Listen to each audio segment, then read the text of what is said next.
Dapat nga raw bigyan ng pansin ng Gilas Pilipinas ang ginawang hakbang at sistema na tumatakbo para sa national team ng South Sudan na kasama natin na nasa lower ranking ng FIBA World Cup. Pero nagagawa ng country na yan na sumabay sa matitinding national team at binibigyan pa nga nila ng matinding laban. Katulad na lang ng nangyaring laban nila kontra sa USA. Sa nangyaring Paris Olympic Games, nabigyan nga talaga nila ng matinding laban ng mga superstar players ng NBA. At kung magagawa nga raw ng Gilas na makakuha at talagang malaman kung paano nga ba tumatakbo ng maganda ang isang team. Ang sistema na talaga nga naman na kayang sumabay sa mga European and American countries. Hindi malabong magawa rin natin ang nagagawa ngayon ng bansa na to na South Sudan. Talaga nga naman ngayon nakikipagsabayan sa mga matitinding team at dominanting country ngayon sa Europe man o Amerika. Tara't pag-usapan natin yan. Ang South Sudan ngayon na nasa top 33 countries sa FIBA World Ranking na nalalapit nga raw talaga para sa Pilipinas natin.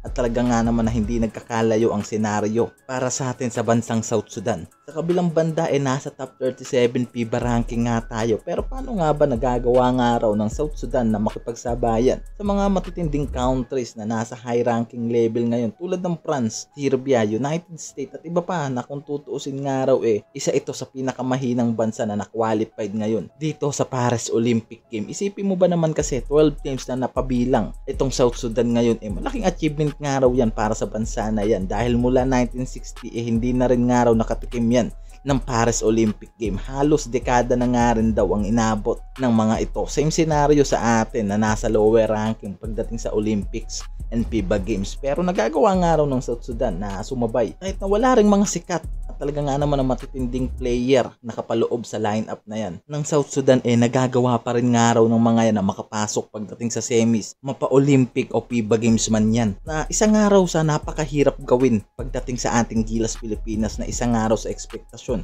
gawin kung ano ang ginagawa ng South Sudan at ang sistema na tumatakbo nga raw dito kailangan ding malaman at gawing inspirasyon ng ating Gilas Pilipinas team kung gusto nga raw natin na sumabay pagdating sa mga European team. At isa nga yan sa mga dapat nga raw pagpukusan ng Gilas Pilipinas maging inspirasyon ng South Sudan na kahit na mahirap na bansa pagdating naman sa basketball nagagawa nga raw makipagsabayan ito sa mga dominanting country sa FIBA World Rank. Huwag na tayong lumayo sa naging laban ng South Sudan at USA. Binigyan nga nila ng matinding laban ang mga NBA star na yan. Kita naman sa naging laban ng mga yan na magandang sistema at takbo ng mga players ang ginagawa ng country na yan. And FYI, walang mga NBA star o veterans player ang nagre-representa para sa South Sudan. Pero grabe ang sistema naman na tumatakbo sa team na yan. Kaya nga raw hindi nakakapagtaka na sumabay nga raw to sa mga European team. Kaya naman isang araw dapat natignang pansin ng Gilas Pilipinas natin kung anong klaseng sistema nga ba ang ginagawa ng South Sudan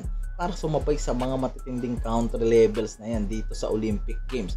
Dahil kahit sa FIBA World Ranking nagagawa ang sumabay ng mga yan kahit na makaharap nga nito ang mga malalakas na country pagdating sa World Rank talaga nga naman na sumasabay nga raw ang team ng South Sudan. Kung matatandaan nyo nga nung makaharap nga ng Gilas Pilipinas ito sa FIBA World Rank na nangyari nung nakaraan, talaga nga naman na nasweep pa rin nga tayo dito. Talaga nabigyan din ng napakahirap na laban ng Gilas Pilipinas dyan. Kahit na meron tayong Jordan Clarkson sa lineup na yan, talagang tinalo pa rin tayo yan. Kaya nga raw di malabo na umangat ang South Sudan sa World Ranking, isa sa pinakamahirap na bansa na nakapasok Paris Olympic Team ngayon. Kung tutusin nga raw kulang pa nga raw sa suporta ng gobyerno nila itong South Sudan pagdating sa sports ng basketball. Pero nagagawa pa rin nga raw ng mga yan na sumabay pagdating sa FIBA and Olympic Games. Sumasabay na yan sa mga high level countries at talaga nga naman na nakakabilib ang South Sudan team.